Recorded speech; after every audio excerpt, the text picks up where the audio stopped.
O Wall Street Journal está noticiando que o presidente Trump, em particular, aprovou um plano de ataque ao Irã, mas ainda não deu a ordem final. Os EUA vão se envolver? Devemos nos envolver? E como isso seria?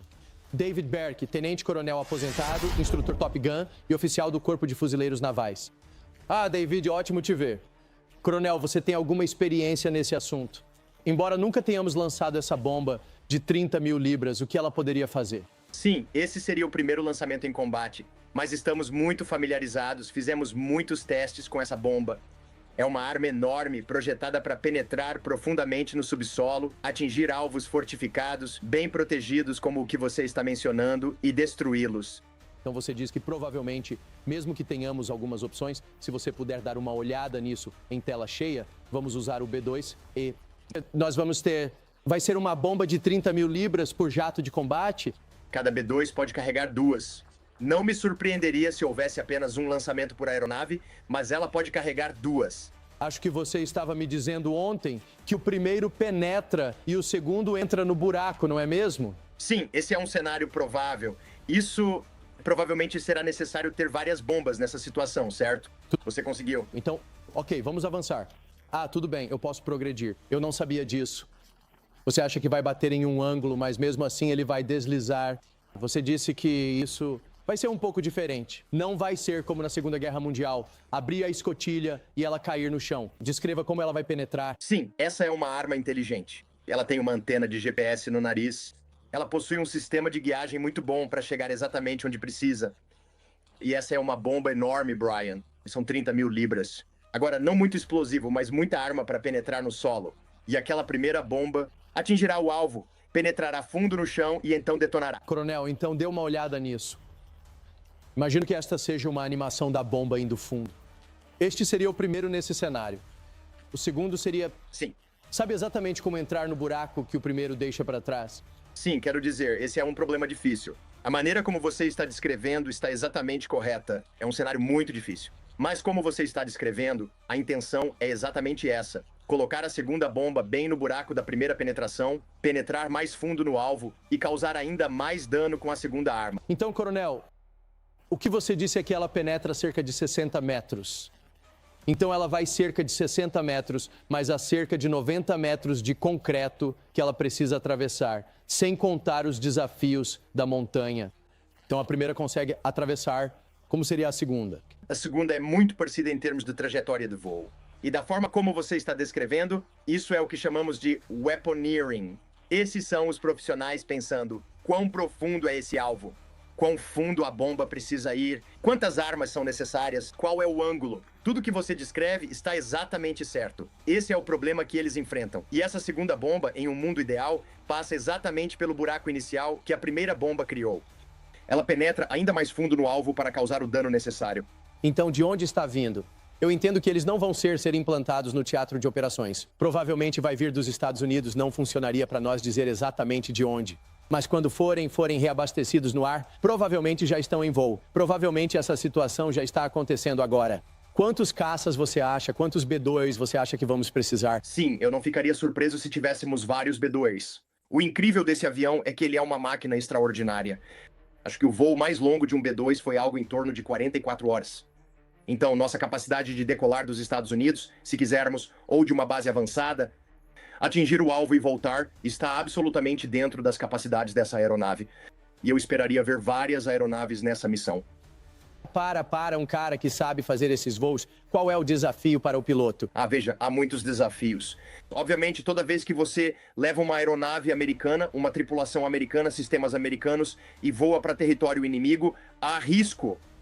O grande diferencial dessas tripulações do B2 é que elas vêm praticando e se preparando para isso durante toda a carreira.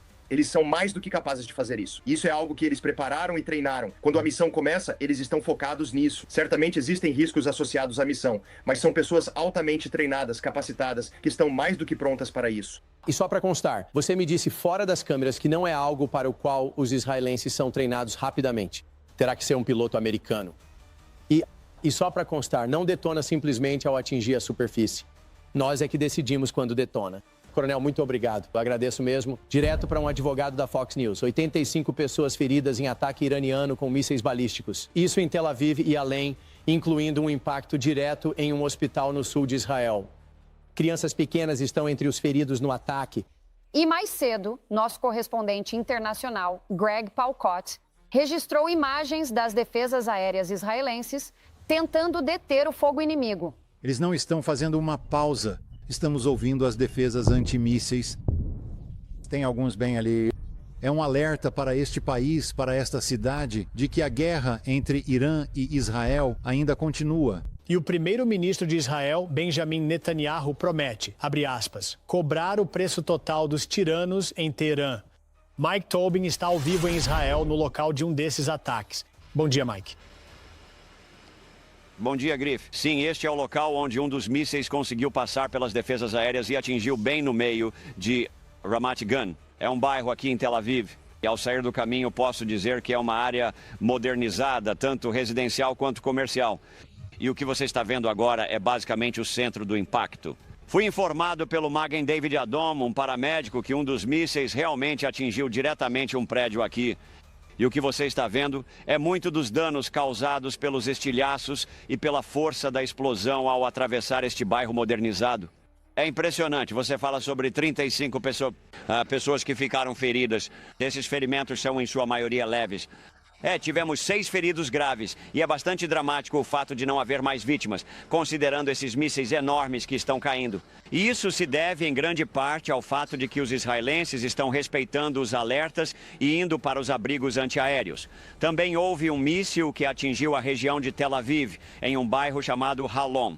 Essa é uma área residencial mais antiga. Novamente houve uma redução dramática no número de vítimas, considerando a força do impacto desse míssil que passou pelas defesas.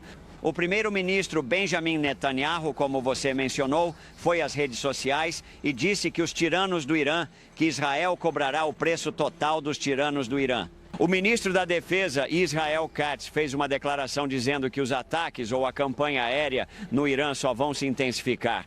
Tive uma conversa com um porta-voz das FDI esta manhã, pressionei-o sobre o que isso significa e ele disse que Israel vem escolhendo alvos no Irã há décadas. Bem, esta é uma operação em andamento e nossos objetivos são muito claros. Remover essas ameaças existenciais dos civis de Israel. E estamos vendo que isso é uma prévia do que está por vir. Esta manhã vimos uma prévia do que pode acontecer se deixarmos o Irã continuar desse jeito. E o objetivo deles era ter milhares e milhares desses mísseis balísticos atingindo civis israelenses e, além disso, armas nucleares. Agora, ao sul daqui fica a cidade de Beersheva.